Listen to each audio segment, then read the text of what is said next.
बाबर डोगर साहब, ये अचानक ये क्या हुआ है? उसामा साहब, ये सुप्रीम कोर्ट ने आपको पता है जो रूलिंग दी थी और इनको सिसिलियन माफिया कहा था। सिसिलियन माफिया, गॉड फादर, वो जिनके बड़े लंबे हाथ हैं, ये इनके कानून से बढ़ के इनके हाथ हैं। किस तरह से जजों को मैनेज कर लेते हैं, ख़रीद लेते हैं, अपनी मर्जी की स्टेटमेंट्स निकलवा लेते हैं, चाहे वो नैब कोर्ट के जज बशीर साहब हों, चाहे अब ये राना शमीम साहब हों।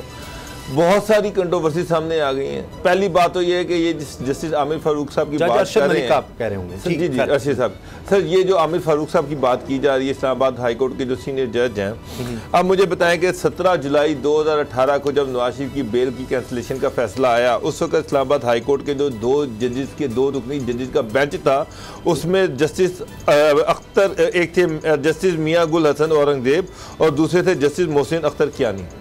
अच्छा जी। जस्टिस मियां गुल हसन और जस्टिस अख्तर कियानी जी। अब मुझे बताएं, उसमें आमिर फारूक साहब तो है ही नहीं है जज, तो ये फिर किस जज का रेफर दे रहे कि चीफ जस्टिस किस जज से बात कर रहे थे। दूसरी बात ये कि ये जो नोटरी पब्लिक की बात की जा रही है कि इन्होंने नोटरी पब्लिक करवाया, चार्ल्स डॉटसन जो नोटरी पब्लिक है लंदन में, ये वही नोटरी पब्लिक है। चार्ल्स डॉटसन जो है, उन्होंने खुद मीडिया से बात किया, उन्होंने खुद कहा कि जनाब मैंने किए हैं, और मियाँ साहब ने जो अपने डॉक्यूमेंट्स भेजे थे मेडिकल के पंजाब गवर्नमेंट को, ये भी वहीं से नोटरी पब्लिक करवाए गए थे। क्या ये इत्तेफाक है? मेरा मतलब कि वहीं से इनके नोटरी पब्लिक होते हैं, वहीं से उनके नोटरी पब्लिक होते हैं। और ये 3 साल बाद क्या ये इत्तेफाक है कि हर नून लीग की बड़ी स्टोरी इंसार अब्बासी साहब को मिलती है, जंग ग्रुप को मिलती है, द न्यूज़ के ज़रिए से उसको ब्रेक करवाया जाता है? ये इत्तेफाक है? साहब फिर उनका ताल्लुक साहिवाल से है, उनके पंजाब में उनके जो बेटे थे वो एडिशनल एडवोकेट जनरल रहे नून लीग के दौर में, तो ये भी इत्तेफाक होगा। इतने सारे इत्तेफाकात, जिस जज का नाम लिया जा रहा है वो जज की रेलेवेंस उस केस में कोई नहीं है, और जनाब जज साहब ने नोटरी जो है वहाँ से करवा दिया, और उसके बाद नून लीग जो है वो सारा उन्होंने, असल में उनको पता है कि कोर्ट में इसका कुछ नहीं बनना, इसकी सिर्फ पॉलिटिकल माइलेज ही मिलनी है कि जनाब देखें हमारे से बड़ा जुल्म हुआ, देखिए जनाब ये साकिब निसार साहब ने पहले कह दिया था। मुझे एक बात बताएं, साकिब निसार साहब बच्चे हैं, चीफ जस्टिस सुप्रीम कोर्ट है, मैं एक मफरूज़े पे बात कर रहा हूँ। अच्छा। उसामा साहब वो बंदा जिसको ये पता है कि मेरे कमरे भी बगिंग है, मेरा फ़ोन भी बग होता है, एक एक चीज़ बग होती है, वो गिलगित बल्तिस्तान की हाई कोर्ट के चीफ जस्टिस के सामने बैठ के सरेआम फ़ोन करके ये इंस्ट्रक्शन दे रहा है। क्या आपको ये पॉसिबल नज़र आता है? वहाँ पर तो दीवारों के भी कान होते हैं, अगर उसने ये करना ही था तो वो पहले ही करके आ जाता, और अगर उसको आखिरी टाइम पे भी करना था वो थोड़ा सा साइड पे जाके फ़ोन कर लेता। वो इतना बेवकूफ़ तो कोई नहीं है कि जनाब वो अलल ऐलान इतने सारे लोगों के सामने इतना सेंसिटिव इशू जो है, बल्कि उस वक्त पाकिस्तान का सबसे बड़ा सेंसिटिव जो इशू है उस पर अलल ऐलान लॉन में बैठ के लोगों के सामने फोन उस जज को करेगा जिसका उसके से कोई ताल्लुक ही नहीं है, उसे सुन रहा है। सारा टोपी ड्रामा नून लीग इसकी माहिर है, इनको पता है कि किस टाइम में कौन सा पत्ता खेलना है, लेकिन पत्ते जो खेल रहे हैं ना समझ वो बड़े बड़े फजूल पत्ते हैं। मेरा मतलब क्या फ़ायदा हुआ कि 1 घंटे के अंदर सारी स्टोरी खुल के सामने आ गई, एक चीज सामने आ गई कि जनाब आपने क्या करने की कोशिश की, क्या नैरेटिव बिल्ड करने की कोशिश की, और अल्टीमेटली उसमें से निकला क्या? वो जज अरशद मदनी का भी हमने देखा था क्या हुआ। अच्छा ये बताएं गुलाम साहब कि ये 10 नवंबर 2021 को इस दस्तावेज पर दस्तखत होनी है, ये जो नोटरी पब्लिक, ये वहीं से बरतानिया से, ये अजीब सी कहानी है, वहां क्यों, फिर अब क्यों, 3 साल बाद क्यों केस चल रहा है, उस वक्त क्यों यहां आकर क्यों नहीं बताया, या अदालत में जाकर कुछ क्यों नहीं किया? ये एक अजीबोगरीब सवाल है जिनकी कुछ समझ नहीं आ रही। देखिए सबसे पहले तो ये है कि जो इन्होंने हल्फनामा दिया है वो नोटरी करवाया, वो नोटरी लंदन से हुआ, ये गए हुए थे अमेरिका के दौरे पे और 2 नवंबर को 3 नवंबर को ये अमेरिका में थे, और अमेरिका में इन्होंने वहाँ एक तकरीर की है किसी तकरीब से, वहाँ खैर साकिब निसार साहब का नाम नहीं लिया इन्होंने, लेकिन इन्होंने वहाँ कुछ इशारे दिए इस तरह के। अच्छा। शायद माफिया ज़मीर तंग कर रहा था, जिस तरह से उन्होंने आज मुख्तलिफ रिपोर्टर्स से अपनी बातचीत में ये कहा कि उनकी मरहूमा जो अहलिया हैं उनका ये कहना था कि अब मेरे अपने ज़मीर के ऊपर बोझ है, वो लेकर न जाना, लोगों को बता देना सच क्या है। अच्छा। तो वो उन्होंने सच के हवाले से जो भी हलफनामा था, जो वो सच समझते थे, उन्होंने दिया। अब तरतीब ये है कि इमीडिएटली आप जानते हैं कि पाकिस्तान मुस्लिम लीग नवाज़ के रहनुमाओं का मौक़िफ़ आ गया, उन्होंने इसको अपनी फेवर में इस्तेमाल करना शुरू कर दिया। तो मीनवाइल उधर से नोटिस ले लिया गया इस्लामाबाद हाई कोर्ट की जानिब से, ठीक। और चीफ जस्टिस जो अतर मिनल्ला हैं उन्होंने बहुत ही मुदल्लल अंदाज में आज एक तो तमाम जो वहाँ पर हमारे प्रेस एसोसिएशन के लोग थे उनसे भी और वैसे भी जो प्रोसीडिंग्स थी उसके दौरान भी उन्होंने कहा कि ये इंतहाई हसास मामला है, और बल्कि उन्होंने सरजनश की रिपोर्टर से जब बातचीत की कि आपको इस तरह से इसको रिपोर्ट नहीं करना चाहिए था। लेकिन जाहिर है कि रिपोर्टिंग का आप जानते हैं कि दुनिया इस चीज़ को चाहती है कि इस तरह की रिपोर्टिंग हो जो सनसनी भी हो, ख़बर भी हो और इस तरह की चीज़ें हों जिसमें जज भी इन्वॉल्व हो, टाइमिंग्स जिसमें जज भी इन्वॉल्व हों, जो सर्व कर रहे हों।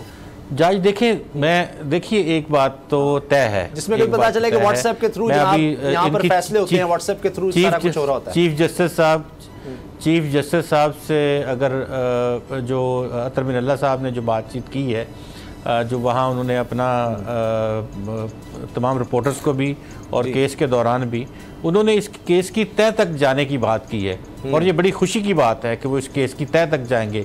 और उस वक्त तक देखिए जब तक अब ट्विटर को सबको तलब कर लिया गया है जी, अब वहाँ पे समाप्त होगी, उनसे पूछेंगे कि इसका सोर्स क्या है। साबिक जज, ठीक है, ये साबिक जज साबिक जज जो हैं उनको भी तलब किया गया है। और अगर ये बयान लिया जाए ना, जिस तरह फवाद चौधरी साहब ने या शेख रशीद साहब ने कहा, ये शहबाज गिल साहब ने कहा कि ये उनकी भर्ती थी, तो जो सियासी हुकूमतें होती हैं जजेस उन्हीं की भर्ती होते हैं। ये इनके होते हुए भी कुछ जज भर्ती हुए हैं, तो क्या उनको उनकी भर्ती कर दिया जाएगा? जस्टिस मियां साकिब निसार जो थे वो सेक्रेटरी लॉ थे, किसी जज साहब के बेटे नवाज शरीफ के दौर में पोस्ट पर लगाए जाए, किसी हुकूमत की पोस्ट जो किसी वक्त भी लगा सकते हैं एडिशनल। देखिए जो अच्छा मेरी बात सुने, चले मैं आपको एक रेलेवेंट मुझे बताएं, वो जो बेंच में रेलेवेंटली आप ये देखें, फवाद चौधरी साहब के भाई जो हैं, फवाद चौधरी साहब के भाई पंजाब में थे ना, जब सियासी गवर्नमेंटें होती है तो इसी तरह से काम होते हैं, इसी तरह से चीजें चलती हैं। तो वो ये चीज जज तो नहीं है, जजेस के अगर बच्चों को लगाने लग जाएंगे तो गवर्नमेंट और बात है। वो तो फिर इसका मतलब है कि आप किस तरह से कोई ब्राइब करने की कोशिश कर रहे हैं किसी जज के बच्चे को, उसके खानदान नहीं। जब justice Khalilur Rehman Ramday supreme court के justice Khalilur Rehman Ramday supreme court के जज थे, उनके बेटे गुलाम मुस्तफा रमदे एडवोकेट जनरल थे नून लीग के दौर पंजाब के।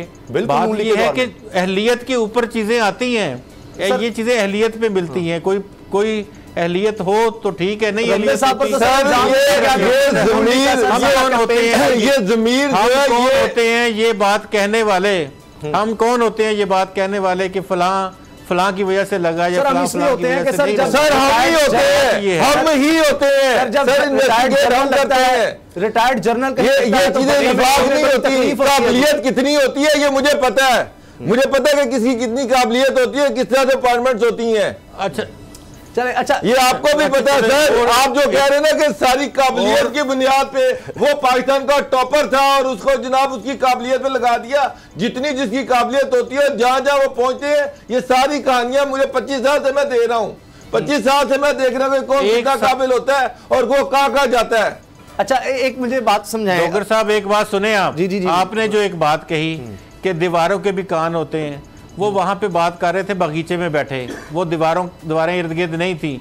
फिर जब आप सब काम एक लोगों के कहने के ऊपर कर रहे हो ना, फिर डर खौफ उतर जाता है। सर ये कैसे एस्टैब्लिश कर लिया आपने कि उन्होंने कहा है? नहीं अच्छा सुन ले मेरी बात सुने, दो कैरेक्टर्स के नाम, मेरे भाई मेरी बात सुन ले, दो कैरेक्टर्स के नाम आए हैं, दो कैरेक्टर नहीं। फिर आप मुझे साहब 1 मिनट सुन लें, उसके बाद मैं बात कर, मेरी बात सुने। जी उस वक्त के चीफ जस्टिस जो जस्टिस साकिब निसार की मैं बात कर रहा हूँ, उस वक्त के चीफ जस्टिस वो जाके हॉस्पिटल्स में छापे मार रहे हैं, वो जाके शर्जील मेमन के कमरे से शहद की बोतल निकाल रहे हैं, वो जाके लाहौर के इंस्टीट्यूट में जहाँ से बाहर से लोग आए थे, वो हेड जिनको लाया गया था इनको निकालो, इनको ये करो वो करो। वो क्या ये अक्लमंदी के काम किए गए थे? और उस वक्त सुप्रीम कोर्ट की रिपोर्टिंग करने वाले तमाम लोगों से आप पूछें, सुप्रीम कोर्ट के रिपोर्टर्स का किसी से कोई ताल्लुक नहीं होता किसी सियासी जमात से सिवाय एक दो के वो थोड़े से अटैच हो जाते हैं। यकीन माने ये जो बातें हैं ना जो आज सामने आई हैं हमें उस वक्त पता थी।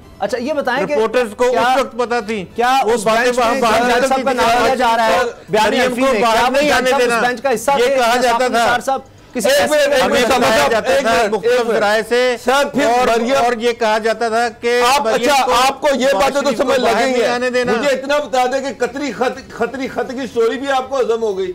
लंदन फ्लैट कहां से खरीदे, उसके जो इन्होंने कागजात जमा कराए हैं, जो रसीदें दी हैं वो भी आपने डाइजेस्ट कर ली हैं, वो ठीक है। और सर उसके बाद उसके ऊपर नाअहल क्यों नहीं किया गया? उसके ऊपर नाअहल क्यों नहीं किया गया? ये उसी की जमानत हो रही थी, ये उसी केस की जमानत थी जिसमें ये सारा कुछ नाअहल क्यों किया गया? नाअहल तो कामे के ऊपर किया गया। अब तो मैं एक और खबर ले लें, सजा किस केस में हुई है? शो में खबर ले लें आप। जी एक और मुअज़्ज़ज़ चीफ जस्टिस सुप्रीम कोर्ट के मुअज़्ज़ज़ चीफ जस्टिस, आप ये बात देख लीजिएगा, वो चंद दिनों में चंद हफ्तों में वो बात करेंगे और बरमला करेंगे। अच्छा उनका भी ज़मीर जागने लगा था और मुझे कहा गया था कि नाअहल कर दो, जैसे मर्जी करो, मुझे नहीं पता, नाअहल करो। अच्छा ये बाबर साहब ये ज़मीर 3 साल बाद जागता है, उस वक्त तक सोता रहता है, फिर अमेरिका या लंदन में जाके जागता है। मेरा सवाल यही है कि अगर नोटरी पब्लिक ही करना था, पहले तो नोटरी पब्लिक का क्या अहमियत, क्या मुझे तो अभी तक ये नहीं समझ लगी। आप यहाँ पर आते, इस्लामाबाद हाई कोर्ट में आते, आप जाके यहाँ पर कॉन्फ्रेंस बुलाते, यहाँ पर एक स्टेटमेंट देते, उसके बाद कहते कि जी मैं हाई कोर्ट में खुद जाऊँगा और मैं खुद इस केस को प्लीड करूँगा। ये सारा कुछ हुआ है।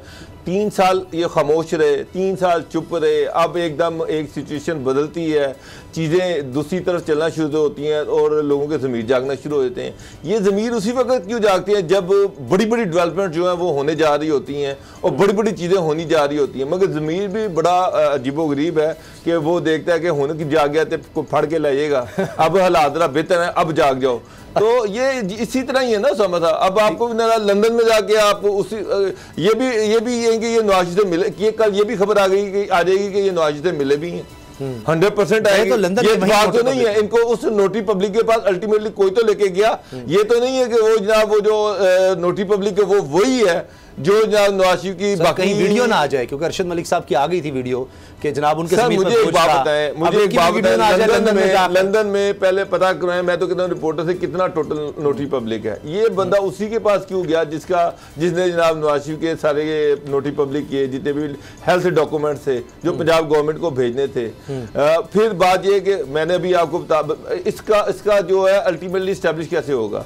आमिर फारूक साहब तो उस बेंच में है ही नहीं है जिसकी ये बात कर रहे हैं।